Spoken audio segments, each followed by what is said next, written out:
ସକାଳୁ ବାସି ମୁହଁରେ କେବଳ 3 ଥର ପଢ଼ି ଦିଅନ୍ତୁ ଏହି ଗୋଟିଏ ମନ୍ତ୍ର। ଗ୍ୟାରେଣ୍ଟି ଦେଉଛି ସନ୍ଧ୍ୟା ସୁଦ୍ଧା ସେ ଝିଅ ପଟିଯିବ। ନିଜେ ଆସିବ, ଆପଣଙ୍କ ସହିତ କଥା ହେବ, ଆପଣଙ୍କୁ ଭଲ ପାଉଛି ବୋଲି କହିବ। ଆପଣଙ୍କ ପ୍ରେମରେ ଏମିତି ଦିବାନୀ ହେଇଯିବ କି ଆପଣଙ୍କୁ ଛାଡ଼ି ଗୋଟେ ମୁହୂର୍ତ୍ତ ବି ରହିପାରିବନି। କେବଳ ଆପଣଙ୍କୁ ସକାଳୁ ଉଠିବା ମାତ୍ରେ ବାସି ମୁହଁରେ କେବଳ 3 ଥର ଏହି ମନ୍ତ୍ରକୁ ପଢ଼ିବାର ଅଛି। ତାପରେ ଦେଖିବେ ଚମତ୍କାର। ଗ୍ୟାରେଣ୍ଟି ଦେଉଛି ଯେଉଁ ଝିଅ ପଟୁନଥିଲା ସିଏ ଆପେ ଆପେ ପଟିଯିବ। ପଡ଼ିଶା ଘର ସୁନ୍ଦରୀ ଭାଉଜ ରାତିଦିନ ଘରକୁ ଡାକିବ, ଯାହା ଚାହିଁବେ ତାହା କରିବ। ଆଜ୍ଞା ହଁ, ଆପଣ ସମସ୍ତଙ୍କର ଇଚ୍ଛା ଥିବ କେଉଁ ନା କେଉଁ ଝିଅ ବା ପଡ଼ିଶା ଘର ସୁନ୍ଦରୀ ଭାଉଜକୁ ପଟେଇବା ପାଇଁ, କିନ୍ତୁ ଯେତେ ଚେଷ୍ଟା କଲେ ମଧ୍ୟ ଆପଣ ତାକୁ ପଟେଇ ପାରୁନାହାନ୍ତି। ତାକୁ ନିଜର ମନ କଥା କହିବାକୁ ଡରୁଛନ୍ତି। ଆଉ ଆପଣ ଚାହୁଁଛନ୍ତି କି ସେ ଝିଅ ବା ସ୍ତ୍ରୀ ନିଜେ ଆସି ଆପଣଙ୍କୁ ଭଲ ପାଉଛି ବୋଲି କହୁ, ଆପଣଙ୍କର ସବୁ ଇଚ୍ଛା ପୂରଣ କରୁ। ତେବେ ଆଜିର ଏହି ବଶୀକରଣ ଭିଡ଼ିଓଟି ଆପଣଙ୍କର ଇଚ୍ଛାକୁ ପୂରଣ କରିବ।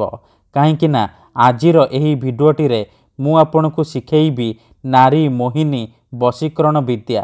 ଏହି ବଶୀକରଣ ମନ୍ତ୍ର ଏତେ ଶକ୍ତିଶାଳୀ କି ଯଦି ଆପଣ ଏହି ମନ୍ତ୍ରକୁ ସକାଳୁ ବାସି ମୁହଁରେ ପଢ଼ିଦେବେ, ଗ୍ୟାରେଣ୍ଟି ଦେଉଛି ସେ ଝିଅ ବା ବିବାହିତା ସ୍ତ୍ରୀ ଆପଣଙ୍କର ବଶରେ ହୋଇଯିବ। ପାଗଳି ପରି ଆପଣଙ୍କୁ ଭଲ ପାଇବାକୁ ଲାଗିବ। ଆପଣଙ୍କ ପ୍ରେମରେ ଏମିତି ଦିବାନୀ ହେଇଯିବ କି ଆପଣଙ୍କୁ ଛାଡ଼ି ଗୋଟେ ମୁହୂର୍ତ୍ତ ବି ରହିପାରିବନି। ନମସ୍କାର ଫ୍ରେଣ୍ଡସ୍, ଓଡ଼ିଆ ଫଣ୍ଡା ଚ୍ୟାନେଲକୁ ଆପଣମାନଙ୍କୁ ସ୍ୱାଗତ। ଆଜିର ଏହି ବଶୀକରଣ ଦୁନିଆର ସବୁଠାରୁ ମହାଶକ୍ତିଶାଳୀ ବଶୀକରଣ। ଯିଏ ବି ଏହାକୁ କରିଛି 100ରୁ 100% ସଫଳ ହେଇଛି। ବର୍ଷ ବର୍ଷ ଧରି ଭାଙ୍ଗି ଯାଇଥିବା ପୁରୁଣା ପ୍ରେମକୁ ମଧ୍ୟ ଫେରାଇ ଆଣିପାରିଛି। ଶାଶୁ, ନଣନ୍ଦ, ଦିଅର, ଭାଉଜ କାହାକୁ ବି ନିଜ ବଶରେ କରି ତାଠାରୁ ନିଜର ମନ ମୁତାବକ କାମ ହାସଲ କରିପାରିଛି। ତେଣୁ ଆପଣ ଏହାକୁ ବିଶ୍ୱାସର ସହିତ ମାତ୍ର ଗୋଟିଏ ଥର କରିକି ଦେଖନ୍ତୁ। ଗ୍ୟାରେଣ୍ଟି ଦେଉଛି ତାପରେ ଦେଖିବେ ଚମତ୍କାର। କିପରି ସେହି ସମୟଠାରୁ ସେ ଝିଅ ବା ବିବାହିତା ସ୍ତ୍ରୀ ଆପଣଙ୍କ ପ୍ରେମରେ ଦିବାନୀ ହେଇଯିବ। ପାଗଳି ପରି ଆପଣଙ୍କୁ ଭଲ ପାଇବାକୁ ଲାଗିବ। ଆପଣଙ୍କୁ ଛାଡ଼ି ଗୋଟେ ମୁହୂର୍ତ୍ତ ବି ରହିପାରିବନି। ତେବେ ଏହି ବଶୀକରଣ ଆପଣ କିପରି କରିବେ, କେମିତି କରିବେ, ମୁଁ ଆପଣଙ୍କୁ ବତେଇବି। ସମ୍ପୂର୍ଣ୍ଣ ପ୍ରୟୋଗ ବିଧି ମୁଁ ଆପଣଙ୍କୁ ବତେଇବି। ଜାଣିବା ପାଇଁ ମୋର ଆପଣମାନଙ୍କୁ ଅନୁରୋଧ କି ଆପଣ ଭିଡ଼ିଓଟିକୁ ମୂଳରୁ ଶେଷ ପର୍ଯ୍ୟନ୍ତ ପୁରା ଧ୍ୟାନ ସହିତ ଦେଖିବେ। ତେବେ ଯାଇକି ଆପଣ ସମ୍ପୂର୍ଣ୍ଣ ପ୍ରୟୋଗ ବିଧି ଜାଣିପାରିବେ। ଅଧାରୁ ଛାଡ଼ିକି ପଳେଇଲେ କିମ୍ବା କାଟି କାଟି ଦେଖିଲେ ଆପଣ କିଛି ବି ବୁଝିପାରିବେନି। ପରେ କମେଣ୍ଟ କରିବେ ଆପଣଙ୍କର ମନ୍ତ୍ର କାମ କରୁନି। ଦେଖନ୍ତୁ, ବଶୀକରଣ ଭିଡ଼ିଓ ଦେଖିବା ପୂର୍ବରୁ ମୋର ଗୋଟିଏ ଛୋଟିଆ କଥା ମନେ ରଖନ୍ତୁ।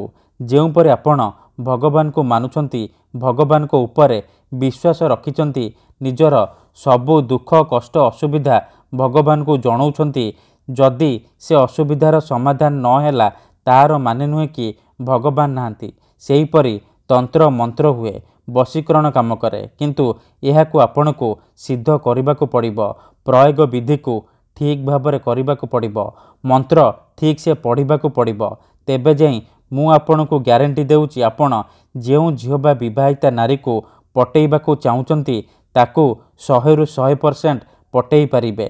ତାକୁ ନିଜ ପ୍ରେମରେ ଦିବାନୀ କରି ତାଠାରୁ ନିଜର ମନ ମୁତାବକ କାମ ହାସଲ କରିପାରିବେ।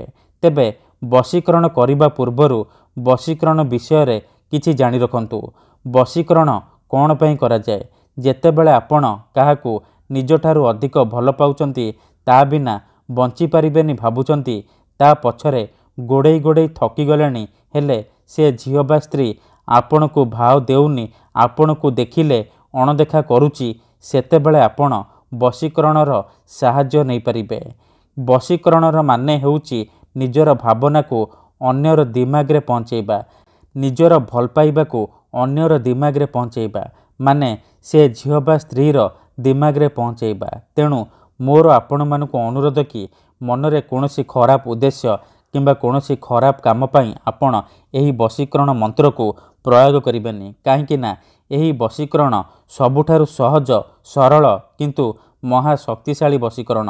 ଯଦି ଆପଣ ଏହି ଗୋଟିଏ ମନ୍ତ୍ରକୁ ସକାଳୁ ଉଠିବା ମାତ୍ରେ ବାସି ମୁହଁରେ ତିନି ଥର ପଢ଼ିଦେବେ ସେପଟେ ସେ ଝିଅ ବା ବିବାହିତା ସ୍ତ୍ରୀ ସେହି ସମୟଠାରୁ ଆପଣଙ୍କ ଆଡ଼କୁ ଆକର୍ଷିତ ହେବାକୁ ଲାଗିବ, ବିଚଳିତ ହୋଇ ଉଠିବ। ଯେପର୍ଯ୍ୟନ୍ତ ଆପଣଙ୍କ ପାଖକୁ ଆସିନି, ଆପଣଙ୍କ ସହିତ ସମ୍ପର୍କ ରଖିନି, ସିଏ ଖାଲି ଛଟପଟ ହେବ।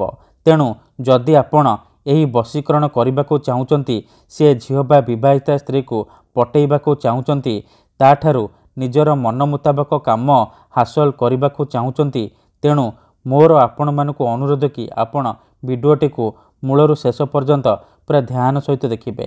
ତା ପୂର୍ବରୁ ଯଦି ଆପଣ ଆମ ଚ୍ୟାନେଲକୁ ନୂଆ ଆସିଛନ୍ତି, ତେବେ ଦୟାକରି ଚ୍ୟାନେଲକୁ ସବସ୍କ୍ରାଇବ୍ କରି ପାଖରେ ଥିବା ବେଲ୍ ଆଇକନ୍କୁ ମଧ୍ୟ ଦବାଇ ଦିଅନ୍ତୁ, ଯାହାଦ୍ୱାରା ଆମେ ଯେଉଁ ବି ଭିଡ଼ିଓ ଅପଲୋଡ଼ କରିବୁ ସର୍ବପ୍ରଥମେ ଆପଣ ଦେଖିପାରିବେ ଆଉ ତାହାର ଲାଭ ପାଇପାରିବେ।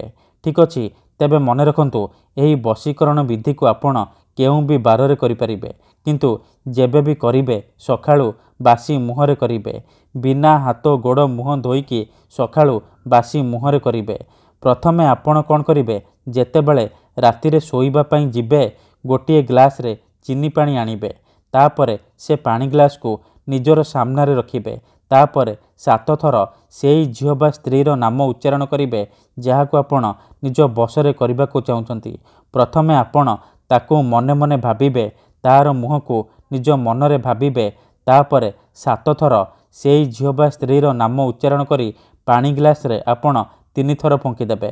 ତାପରେ ସେଇ ପାଣି ଗ୍ଲାସକୁ ନିଜର ଖଟ ତଳେ ରଖିକି ଶୋଇପଡ଼ିବେ। ଯଦି ଆପଣ ଖଟରେ ଶୋଉନାହାନ୍ତି, ତଳେ ଶୋଉଛନ୍ତି, ତେବେ ଆପଣ ସେ ପାଣି ଗ୍ଲାସକୁ ନିଜର ମୁଣ୍ଡ ପାଖରେ ରଖିକି ଆପଣ ଶୋଇପଡ଼ିବେ। ସକାଳୁ ଉଠିବା ମାତ୍ରେ ବାସି ମୁହଁରେ, ବିନା ହାତ ଗୋଡ଼ ମୁହଁ ଧୋଇକି ବାସି ମୁହଁରେ ଆପଣ ଆଖି ବନ୍ଦ କରିକି ସେଇ ଝିଅ ବା ବିବାହିତା ନାରୀକୁ ମନେ ମନେ ଭାବିବେ, ତାର ମୁହଁକୁ ନିଜ ମନରେ ଭାବିବେ। ତାପରେ ଏହି ମନ୍ତ୍ରକୁ କେବଳ 3 ଥର ପଢ଼ିବେ ଆଉ 3 ଢୋକ ପାଣି ଆପଣ ପିଇଦେବେ। ଦେଖନ୍ତୁ, ମନେକର ଆପଣ ଯେଉଁ ଝିଅ ବା ନାରୀକୁ ବଶୀକରଣ କରିବାକୁ ଚାହୁଁଛନ୍ତି ତାର ନାମ ହେଉଛି କାଜଲ, ତେବେ ଆପଣ ଏହିପରି ମନ୍ତ୍ରକୁ ପଢ଼ିବେ, କାଜଲ ତୀବ୍ର ବଶୀଭୂତଂ, କାଜଲ ତୀବ୍ର ବଶୀଭୂତଂ। ଥରେ ଆପଣ କହିବେ କାଜଲ ତୀବ୍ର ବଶୀଭୂତଂ, ଗୋଟିଏ ଢୋକ ପାଣି ପିଇଦେବେ। ଆଉ ଥରେ କହିବେ କାଜଲ ତୀବ୍ର ବଶୀଭୂତଂ, ଆଉ ଗୋଟିଏ ଢୋକ ପାଣି ପିଇଦେବେ। ଏହିପରି ଆପଣ 3 ଥର କହିବେ ଆଉ 3 ଢୋକ ପାଣି ପିଇଦେବେ। ଏହିପରି ଆପଣ ଲଗାତାର 3 ଦିନ ପର୍ଯ୍ୟନ୍ତ ସକାଳେ ଉଠିବା ମାତ୍ରେ ବାସି ମୁହଁରେ କରିବେ। କିନ୍ତୁ ମନେ ରଖନ୍ତୁ, ଏହି ବିଧିକୁ ଆପଣ ଅଧାରୁ ଛାଡ଼ିବେନି। ଲଗାତାର 3 ଦିନ ପର୍ଯ୍ୟନ୍ତ ସକାଳେ ଉଠିବା ମାତ୍ରେ ବାସି ମୁହଁରେ ଏହିପରି କରିବେ। ତାପରେ ଦେଖିବେ ଯେଉଁ ଝିଅ ପଟୁନଥିଲା ସିଏ ଆପେ ଆପେ ପଟିଯିବ। ପଡ଼ିଶା ଘର ସୁନ୍ଦରୀ ଭାଉଜ ଆପଣଙ୍କର ବଶରେ ହୋଇଯିବ। ଯାହା ଚାହିଁବେ ତାହା କରିବ। ଧନ୍ୟବାଦ।